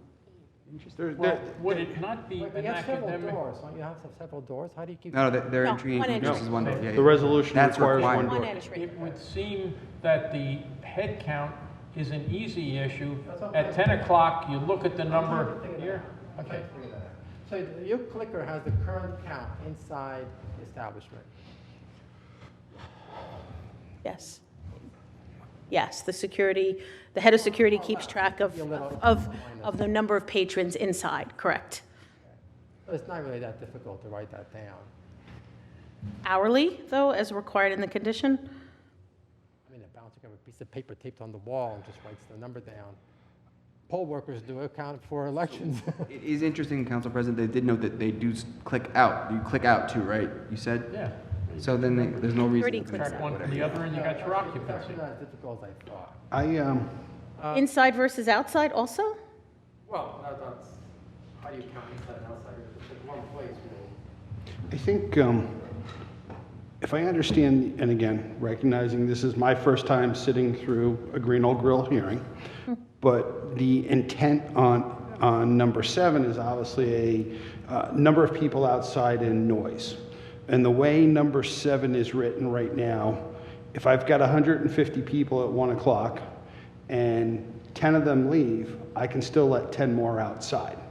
And rather than counting how many are outside, I would support something that says after 1 a.m., no one else is allowed outside. So if 20 people leave at 1:15, you can't allow, they're gone. Once they come inside, once they get in their car, they leave. So really by 1:30, you could actually decrease your occupancy outside substantially, as opposed to counting how many people go in and out from outside. If we did that and said, you know, whoever's outside at 1 o'clock, they can stay outside till closing, but nobody else can go outside, we eliminate the need for occupancy, and we can potentially eliminate number 4. Part of the People need to go inside to use the limitation to the restroom. 150 was the outside noise issue and the impact on the people across the street. Correct. So, but if you had 250 people in there at 8:30, and you said, okay, unless they leave, you could theoretically have those same 250 people right up until closing, outside. You could also theoretically have 150 from 1 o'clock on till 2 o'clock, Yeah, but. or but you the could fact also that- have but the issue 75. is to make sure there are no more than 150 people outside, because that's the noise issue. It's not to say, hey, they can't have drinks or they can't have drinks, that kind of thing. It was a noise issue. People tend to move freely inside to use the restrooms and come back outside. So Okay. it's almost impossible to say, once you go in to use the restroom, you can't go back outside. Again, my client hasn't come close to these numbers in quite a decent amount of time. We were, looking to, talk about overcrowding, which really hasn't been an issue. And of course, we're here to work with you, but I just feel like an hourly report of occupancy is a little burdensome. What changes, if any, does the council propose to 4? And I think we can also loop 7 in on this. I would support eliminating 4. Whatever you guys want.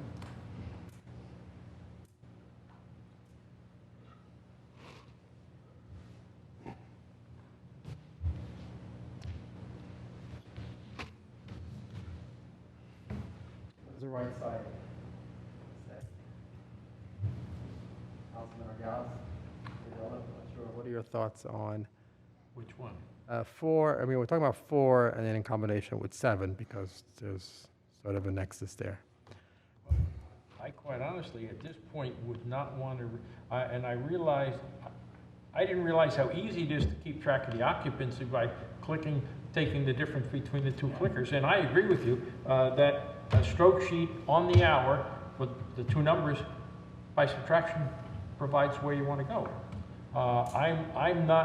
I don't feel comfortable based on past behavior that the client deserves a reduction in the requirements at this point. That's as blatant as I can make it. I'm not looking, I don't want them to go out of business. But I need them to be better corporate citizens. And we've crafted this thing and recrafted it over the years. The issue of the 150 outside, that was a number that was arrived at because of the noise. I don't know how many, if we've even had any noise complaints. Obviously not, because we haven't had a lot of occupancy there because of COVID, unfortunately. But the business will return. And basically, we're not building this for what's there right now. We're building this for now and the future.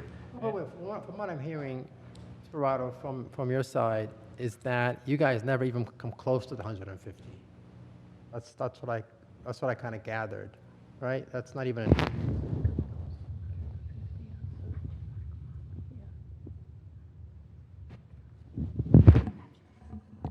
Generally, there's not an issue with requiring people to leave at 1 a.m. from the outdoor area to bring the number down to 150. That's generally not a concern. So number 7 really isn't much of an issue then, because it seems like it just states that it has to be no more than 150, and there's nothing else really in that paragraph that makes it burdensome for you guys. So the issue is number 4, I think, which is, does this governing body want them to keep track? You know, what is the objective of number 4, right? Is the objective to I did, keep their occupancy at a certain level, or is the objective, I mean, because just getting the data, making them gather data that has no purpose is just excessively burdensome for business, right? We don't, and that's not what we want to do, I don't think. So what is the purpose of tracking their numbers? We get this data, okay, they had 70 at this time and 85 an hour later, and like, okay, like, so what? What are you going to do with it? I mean, if you're going to set, then set a number, like that they're entitled to a maximum X number, but why make them report that they had 20 patrons this time and 50 another time?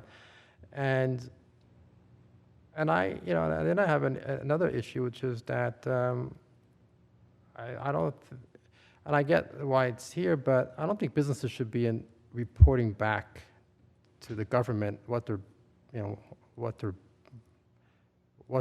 business numbers are, like what the revenue is, and what their, well, I guess they do for taxes, but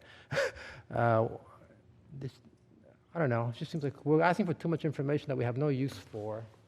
May I ask a question? Do I understand correctly that at any given time, you should be able to know how many patrons are on premise? yes, my client has advised me. You know, Anything, you set a limit as to what.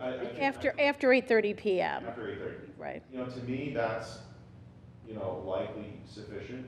You know, but you know, there needs to be some codification of what the maximum number is. Right, that's what I think is more useful than having them report a number. The maximum number now is whatever the fire code allows, except for after 1 o'clock, which is 150 outside. There's never been any allegation of occupancy, exceeding occupancy and violating occupancy requirements. Just to clarify, we say the fire code, but God forbid we find ourselves back in a COVID situation, it could be less than the fire code, which is why counting is so much easier today, because clickers have become, the supermarkets had a click away for months too. People have gotten better at it. But Just one other clarifying question. If there were an incident, it would seem to me that the number of patrons in the establishment at the time of the incident may be relevant. If our police are called over there and were to ask how many patrons are in this establishment right now, would that information be provided to them? So I just want to make sure I understand your question, Councilman. If there's an incident where police are called and the police get there and they see the head of security at the door and they say how many people are inside, can the head of security answer that question? Or how many people are on the premises? Yeah. Yes, he can. I feel like that's relevant, is not, you know, if everything is going according to plan and well, I don't know that knowing that number adds a lot of value. I think if there is an incident, I think that could be material to what's going on at the premise for our police to potentially know at that moment, well, you know, how many people are here, what's going on. There's 110 people on the premises versus a requirement to report there's 110 people between 10 and 11 p.m. and between 11 and 12 p.m. There's 97 people, and between midnight and 1 a.m. there's 93 people. My client has asked that the hourly reporting requirement be amended and removed.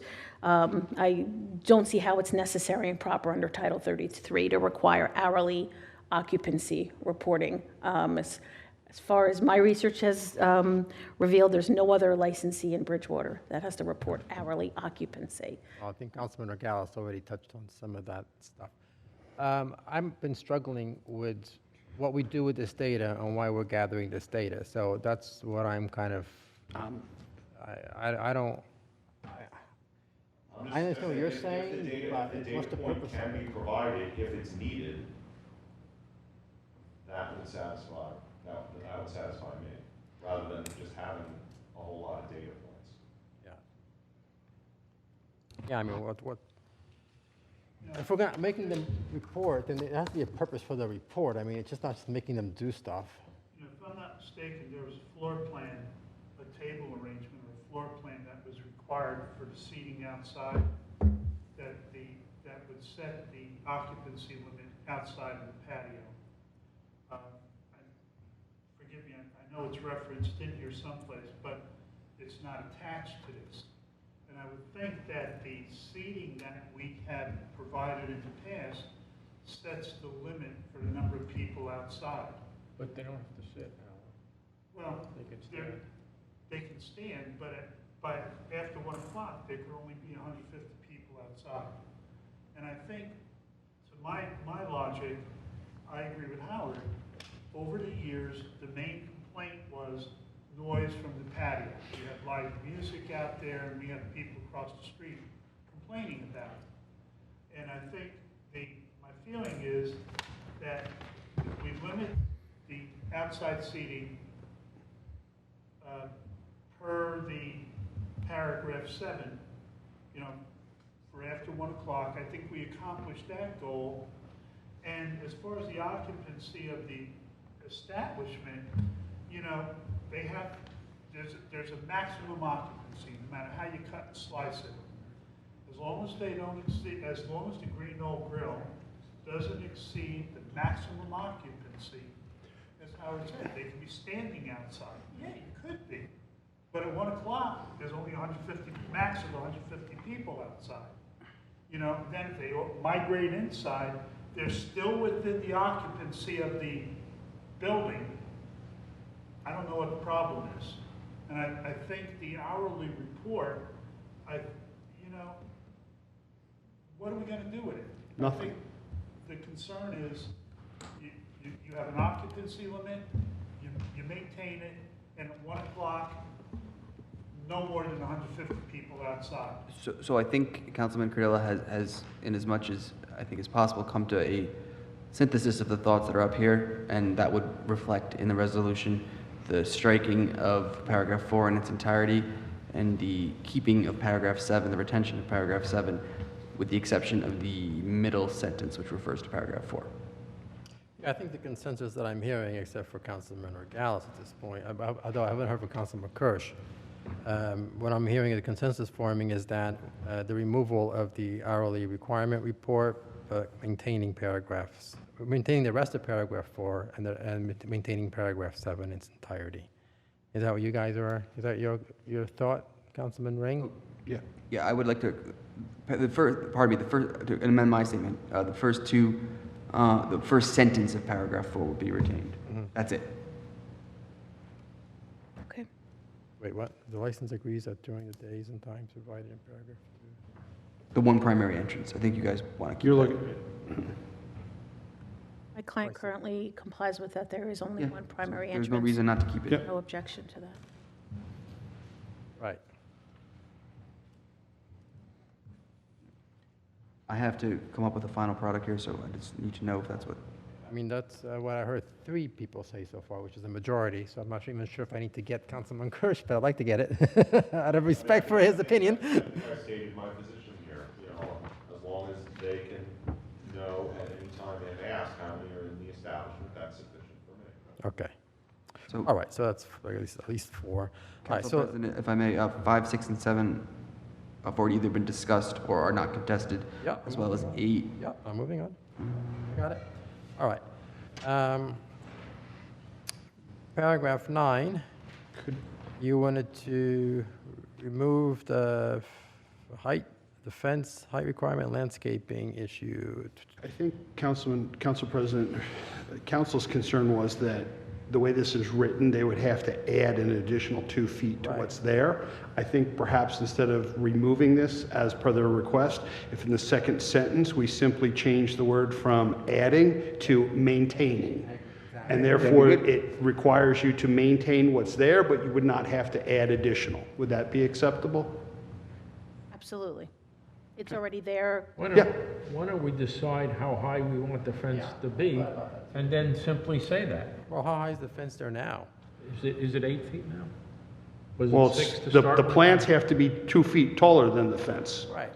Yeah, and that's been there, I bet you half a dozen years. It's well-grown. So I think someone should find out what the height of the fence is. So whatever it is now, we That's maintain what it. we ought- that's what we ought to The put in. landscaping will be 2 feet over the fence, and that's, so it's, So, counsel, you'll provide that to me?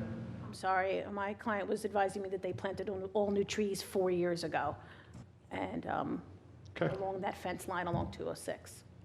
I'm sorry, what was your question, Mr.? I think the consensus of this body is that just provide me the current height of the fence, and that will be the condition. We would require it to be maintained at its status quo. Is that accurate, counsel? So just, if you could provide that to me, counsel, I'll insert that in. Councilman Padilla, good? Yeah, We can get that information to the council as to what the current height of the I fence is. think that addresses your concern. All right, moving on to number 10. Outdoor closures. Yeah, you want to change the time of the closure time? Yeah, I think with this one, I'm with Councilman Orgalis. I'm not really, at this point, very amenable to adding additional times, I think, because of the history, but I'll let other people. Who else wants to give a comment on this?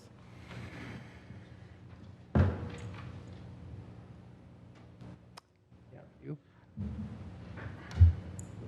Number 10. 10. Number 10. Councilman Padilla? You want to have it number 10? I'm okay. You okay with the way it is? Yeah, That's 3. I have no desire to change.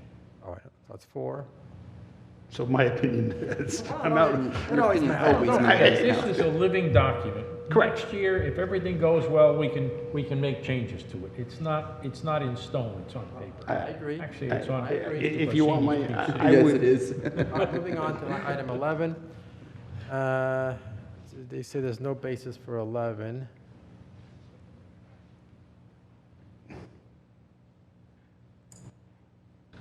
There have been no recent complaints regarding noise. The Township Council always has the ability to inquire of my client and require its compliance with zoning and fire code regulations. It's duplicative, it's not necessary and proper pursuant to Title 33. I don't really see any harm or foul in keeping it. It doesn't really provide any obligations on the Green Oak Grill to really do anything. It just gives other people the right to monitor noise levels and stuff. And this was to provide a timeliness so that if there was a serious series of incidents, the council could react immediately as opposed to wait a year when the license comes up. Yeah. That's why it's there. I don't really see, again, based on the history and based on what's happening in recent history, I don't really see this to be the right time to really remove that. But again, I'm amendable next year to getting rid of some of these things. But anybody else want to add their feedback on number 11? Be shy. I have 2, so I need 3 at least. Councilman Cardilla.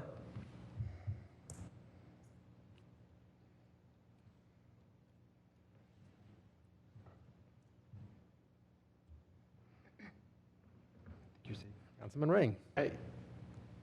I think the comments regarding inspections that exists already through other forms. I think to Councilman Norgalis's part, the fact that this allows us to look at any issues for modification as a result of noise complaints or other issues relative to this at the time as opposed to waiting for renewal. I think that's the important piece. And if, the applicant is, the license holder is agreeing to comply with everything else in this document, this inclusion in there shouldn't be an issue because it should never come to that. All right, so we got 3. Anybody else want to share their opinion? Councilman Kirsch and Cardillo? Agree. Okay, so we got 4. All right. Moving on to item number 12. The Grill would like to change the 30 days to 90 days. It's really for 12 and 13. Well, there's no time on 13, but they want 90 days on I want 13. 13, exactly. As one who suggested the inclusion of these items, I would support that. Good, you okay? I'll go along with that. Go along with that? Yeah. Okay. All right, I'm okay with that too, so. Can I just mention to the council, if there is an issue getting all of the Green Hill Girls security guards SORA certified due to state police not doing licensure, I will contact Mr. Corsini and advise him of that difficulty. I think as long I as think there's- Mr. Ring did some actually independent research here. Yeah, according, full disclosure, these were two items I suggested, so. absolutely. He's in the industry. If you go. I on- actually suggested them also to my client before this resolution was even given to So, me. if you actually go on New Jersey State Police, who does this, according to their website, SORA training, first of all, the state does a train the trainer for SORA. Right. You can contract, much like you contract with TIPS or TRAMP, any of that other training, with someone privately do the training. Sure. They are also giving a waiver right now, or they were 30 days ago when I went on, that you could do the training virtually. Right. You know, I think though, on any one of these, because of COVID, if you can document a reasonable effort to comply, I think it is something we would certainly consider, or at least I would. What about the fingerprint? That's done, that is part of the SORA registration. So there's two parts So to that it. isn't being delayed, is that being delayed? Well, you might be delayed depending upon state police processing. Yeah, okay. But, you know, there's two parts to SORA. You have to complete training, which is done through a third-party vendor, and then you have to register and be fingerprinted and a background check by the state police. Correct. All right. And I just want to note for the council that their two head security guards are currently SORA certified. Okay. All right, so Mr. Corsini has that 90 days for both the We got it. 13. Good. All right, moving on to 14. The Green Hill Grill wants to change the last call from 1 a.m. as proposed, and they're asking for 1:30 a.m. They're currently doing 1:45. What's the current? Currently, they're doing 1:45 a.m. There's We are a new condition, Councilman. We are seeking 1 a.m. in the proposed resolution, and they are asking, they say that they're asking for 1:30 a.m. last call. Who wants to jump in on this? I don't want to change it. I don't want to change it. I think the feeling was that we would revisit this issue at some point. Even if we did it 6 months from now. We would revisit that. It's 90 days in your resolution. That was, 90 days? Okay, that was the that's request you made. whatever it is. You Okay. made to me. So we can do whatever you want. You want to add it? You want to subtract No, it? we can revisit it in 90 days, but I mean, so obviously it's fluid. We're not, you know, understand the issue, but.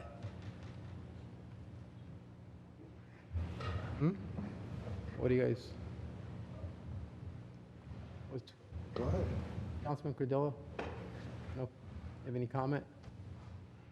You know, based on our past discussions and everything, I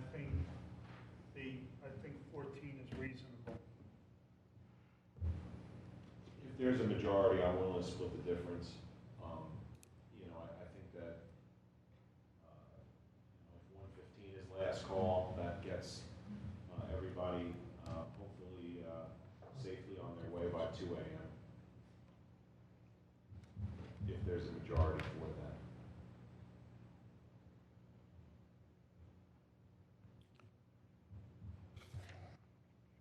I mean, last call is defined as last drink served, not the announcement. They can still be open The to, last call has got to be before 1 o'clock. Yeah. But when they announced last call, before 1 o'clock, right? Right, And so the the last preparation drink- needs this to is about be the last- whether it's 1 or 1:15 or 1:30 or Right, whatever it is. we're talking about really the last drink served. Yes. So the last I drink went to great lengths because there was much discussion about this Yes, last time. yeah, And so- and getting it exactly as you guys wanted it. Yeah, Well, the so, bottom line, if you announce last call just before 1 o'clock, then what Mike, if I understand you correctly, Mike, what you're saying is the last drink could be served no later than 1:15. They could announce last call Whenever they want. They can announce last call. You know, I think our concern is when is the last drink served? The last beverage, based on the feedback you guys gave me, the last beverage is in the hand of the patron The last patron is served at 1 o'clock. They can still be open, and I think we encourage them to be open to They 2 get to to... drink it. Yeah, I encourage. And correct me if I'm wrong, Council, there was a recommendation from the police department for a much earlier closing? 10 o'clock. Theirs was very aggressive, obviously. 10 o'clock. Although, Ms. Barada and I did a quick content analysis of some other bars, and there are a couple that do close at 10. Now, there are different circumstances. There are plenty that close at 2 a.m. also. Only one other in this town. Only one.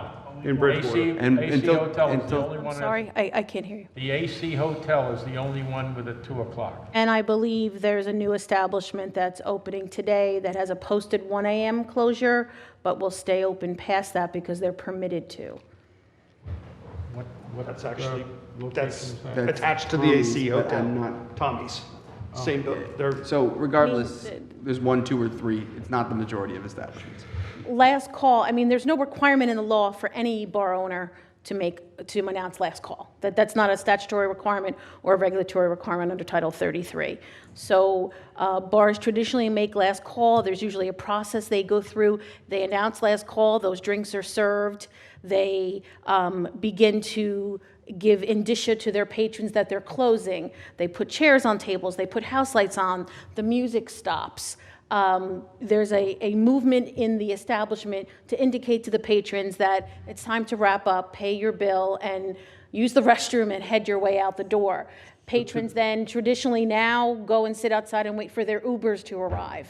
And that's something new.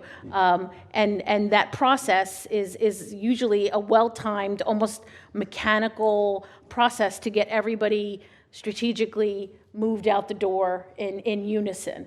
My client is willing to move last call from 1:45 to 1:30, but again, there's still a process by which that they will remove their patrons. There's a process in which they'll serve those last drinks and move everybody out.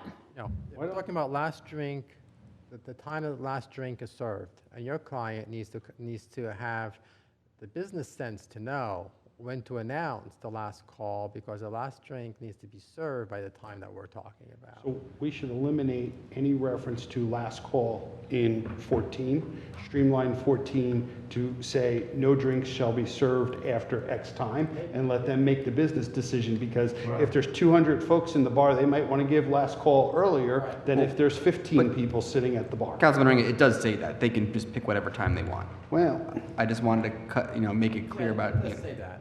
okay. that's 100% their decision. All right. And they can still serve food and non-alcoholic beverages till 2 o'clock. They're We encourage them to generally do not that. serving food after midnight. If I was there for a drink, I would not want to, somebody say, well, I'm sorry, last call has had it, and you're not entitled to a drink. I mean, So the expectation, the last call, I think, is an important business statement. I mean, the 1 a.m. was selected because of what's been happening Mike- over the past, 12, 15 months. And again, we put this 90-day time period here because obviously we don't want to limit their ability to sell the primary product. But at the same time, we really need the Green Oak Grill to kind of pick up their enforcement and just their sense of keeping that place, trouble-free. And that's, that, and so we're kind of, the idea behind that was that, we really wanted to give them an incentive to sort of get into that habit, having this 90-day period, and then we'd revisit the issue and hopefully extend their last drink time to a later time period. Because I certainly understand, you guys make money by primarily, you sell food, but alcohol sales is an important part of your business model. I mean, I guess we had discussed this before.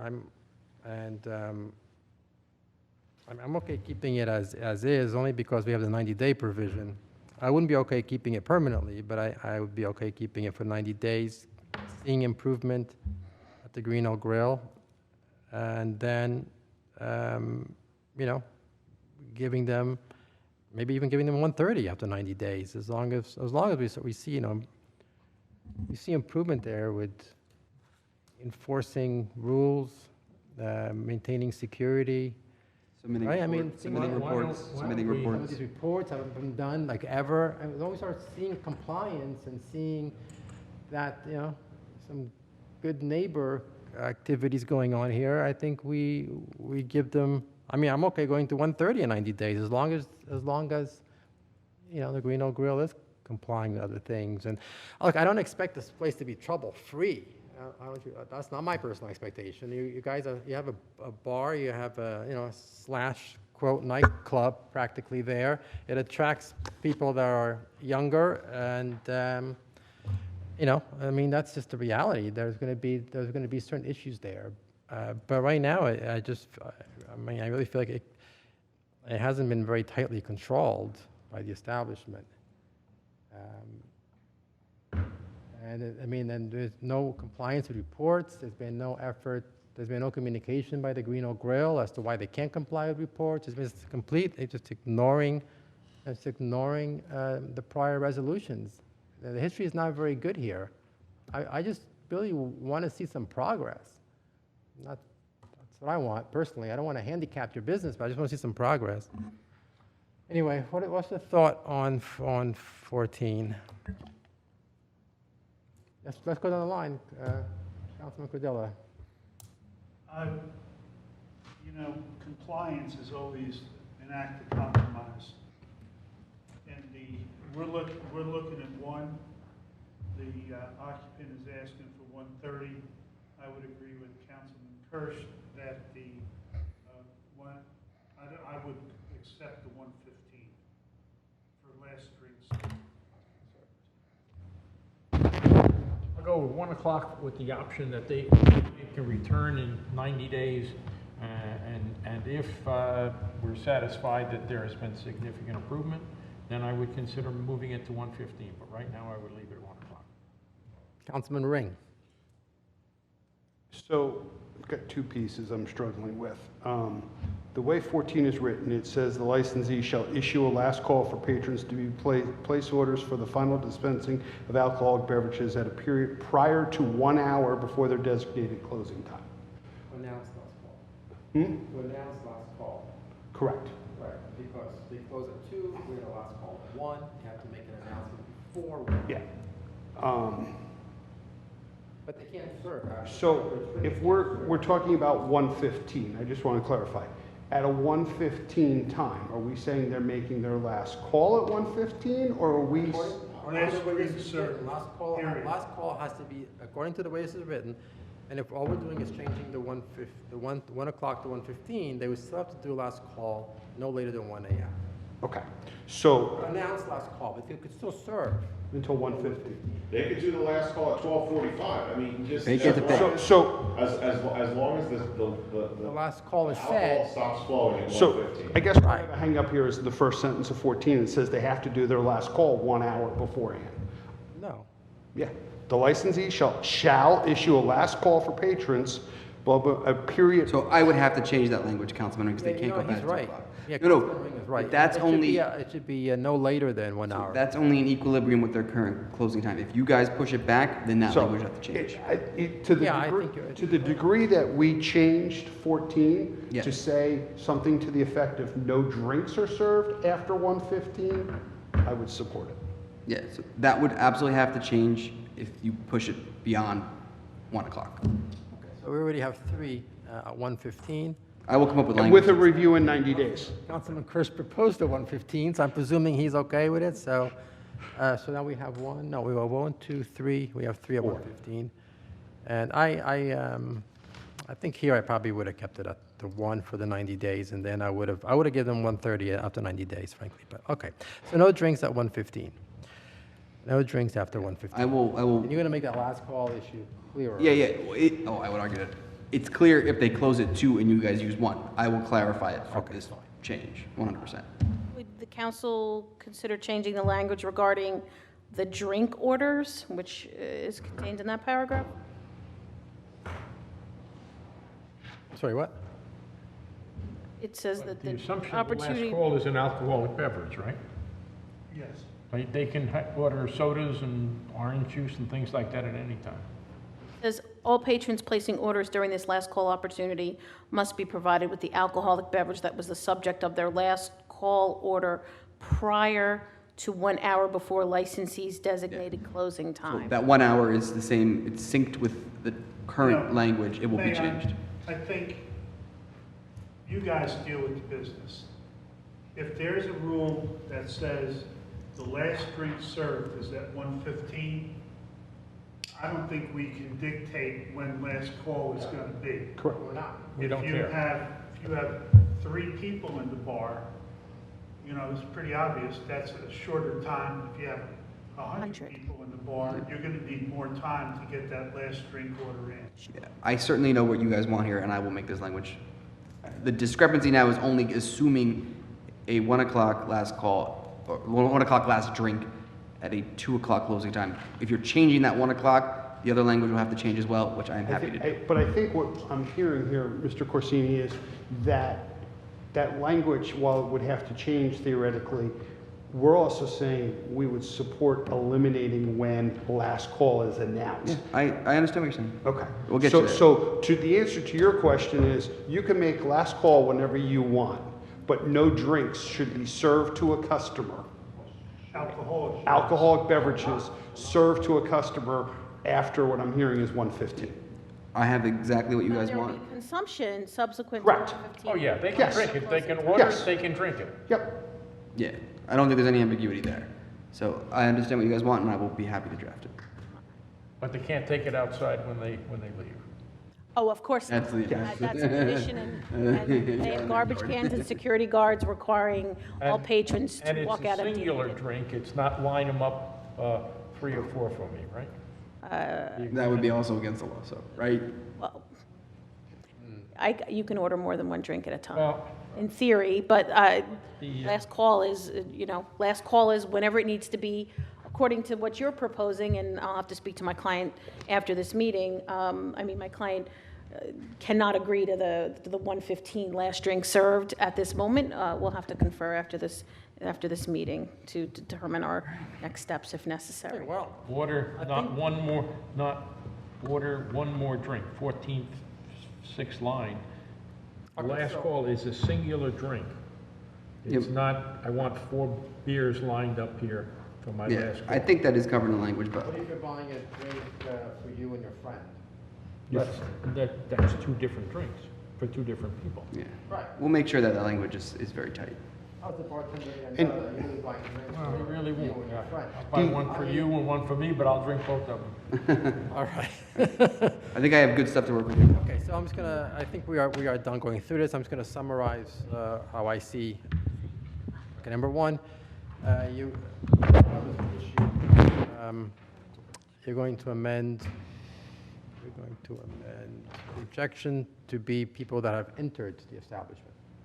Number two, no change. Number three was okay. Number four, we're going to keep the first sentence of paragraph 4. Number 5 and 6 were okay. Number 7, number 7, we were going to keep the same. 7, the second sentence deleted. Second sentence deleted. A reference to paragraph 4. Yep. Okay? Otherwise, the same. Paragraph 8 was okay. Paragraph 9. We're going to change it to maintaining whatever the current fence is. You're going to get me the fence link, correct? I'll get you the information regarding. 2 feet above the fence line. Number 10, no change. Number 11, no change. Number 12, we were okay amending from 30 to 90 days. Same thing with number 13. I guess you're going to add the 90 days. Number 14, no drinks after 1:15 a.m. 15 was okay. So that summarizes it, and I think based on all that, we don't need to have a closed session. And that's always the best. All right, so is there anything else, Ms. Parado, that you'd like to add? Well, I appreciate the council taking the time to go through the conditions with myself and my client, not only here tonight, but a few weeks ago when we met with the chief of police and the other members of the council and the business administrator. I reserve, pursuant to discussions with my client, the right to appeal the special conditions to the division of ABC. I do think the Green Knoll Grill is definitely something that the Township of Bridgewater should be proud of. It is a long-running restaurant and bar, and I do feel that the key going forward is to have open lines of communication with the Township Council, and that's why I was retained. So I do think conditions by law need to be necessary and proper to effectuate the rules in Title 33. I'm not sure that all of these conditions do that, but I appreciate the time that the council has taken and to discuss these with us, again, both here this evening and a few weeks ago. So thank you. Is there anything that your client would like to say? She can't hear. Anything you'd like to say? Just thank you. Go ahead. No, Thank you. Right. Like I said from the beginning, we certainly appreciate your business in Bridgewater Township, and certainly I'm aware of Green Knoll Grill's longstanding place here, and I wish you much success. Just, based on the issues that we've seen and the non-compliance with reports, all these things are just things that we have to address. I really appreciate you being here and working with us and providing feedback, and this back and forth is very helpful. And I think with that, anybody else want to add anything in reference to item number 12? I just think to the Green Knoll Grill, to your comment about maintaining open communication, obviously you're here tonight because of some decisions and discussions of the council, but, at least from my point of view, if the council president said, in 3 months, hey, the Green Knoll Grill wants to come in to give us an update on certain things, I certainly would welcome that. I don't think, I guess from my point of view, you don't need to wait for us to say we have an issue. And if there's something you guys, we can certainly, we might not agree on everything. We may have to agree to disagree, but that open communication, I hope, is something that we can together work to improve. That's why I'm here, Councilman Ring, and truthfully, if the council has concerns, I would ask that, they reach out to myself or my client to talk about and not let things fester for a year. I'm hopeful that come next renewal season, next June, that, there'll be the ability to modify some of these conditions and work towards having open lines of communications in both directions. So if you have a question, my client is willing to sit and talk with anyone, meet you at the Green Knoll Grill and walk you through some things so you can actually see with your own eyes how things work or how things are operating. So, thank you. And I've actually been there twice in the last week alone. I happen to be a first responder in Bridgewater, and emergency service has been called there a couple times in the last week, so I've actually been there. Been there several times. Data. Yeah. It's only the nature. Someone fell. Anybody else? We can expand. Thank you. Mr. President, just one I have a comment. wish. It would be, if there's a specific format that you would opt for your monthly report, if you'd want to share the framework of the report, I don't want to put you through having a monthly report and then have somebody saying 2 months later, gee, that's not what we wanted, or but rather than us craft a report when we don't really know the components of it, if you tell us what you plan to report, because I assume you're going to start reporting this month. It's a monthly report. Absolutely. And this is the first month. Starting- Maybe we'll just look to see what the first one comes in and see what it says. Starting tomorrow, obviously, that's when we begin noting for the council and for submission by the 15th of the following month. If there's any questions, I would ask that the council not wait until next June, make a phone call, ask for a sit-down meeting. I'd rather work through issues as they occur than things build up and, So would fester. Believe me, so would we. This evening, I found one comment discerning, and that was the status of current reports where you had been submitting reports and you were told, oh, you didn't have to. I would ask if that occurs in the future, Get a name. get a name and let us know who said it. I advised my client the same thing. Truthfully, the first time I met with my client and I looked at the prior special conditions, I said, I'd like to see the incident reports, and she said, we haven't been doing them, we were told we didn't need to do them. So going forward, my plan is to set my client up in such a way that these reports are kept and submitted timely, and will hopefully shed light on the police calls to the Green Knoll Grill and give appropriate background information so that you understand what the calls are related to. Thank you. Thank you. Mr. President, just brief closing thought. Earlier in the hearing, I expressed a desire to come to a common ground, middle ground. I think that we have reached that, so I appreciate your cooperation. And hopefully we are at a point where you can operate successfully and we can minimize some of the dangers and concerns that we've raised. Thank you.